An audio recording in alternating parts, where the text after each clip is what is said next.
పాపం ఇది చాలామంది అసలు ఊహించే ఉండరు. ఈరోజు బిగ్ బాస్ సీజన్ 9 13వ వారంలో భాగంగా మన రీతూ చౌదరి గారు అయితే ఎలిమినేట్ అయ్యారంట.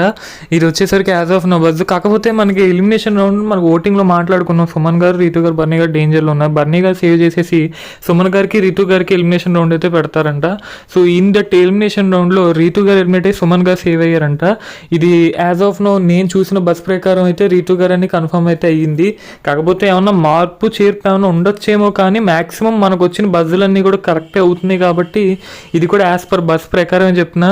బట్ రీతూ చౌదరి గారు అయితే ఉంటే బాగుండు అనుకునే వాళ్ళు కూడా చాలామంది ఉన్నారు. ఆవిడ వెళ్ళిపోతే బాగుండు అనుకునే వాళ్ళు కూడా ఉన్నారు.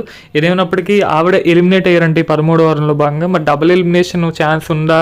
సుమన్ శెట్టి గారు కూడా ఎలిమినేట్ అవుతారు, లేదా సుమన్ గారు ఎలిమినేట్ అయ్యి రీతూ గారు సేవ్ అవుతాయి, ఏమైనా ట్విస్ట్ జరుగుద్ది అనేది ఇంకొక 4 గంటలు అయితే మనకు క్లారిటీ వచ్చింది. కాకపోతే ఇప్పటికి మాత్రం రీతూ చౌదరి గారు ఎలిమినేట్ అయ్యారంట బిగ్ బాస్ సీజన్ 9లో 13th వీక్లో భాగంగా. మరి ఫెయిరా అన్ఫెయిర్ అనేది కామెంట్ చేయండి.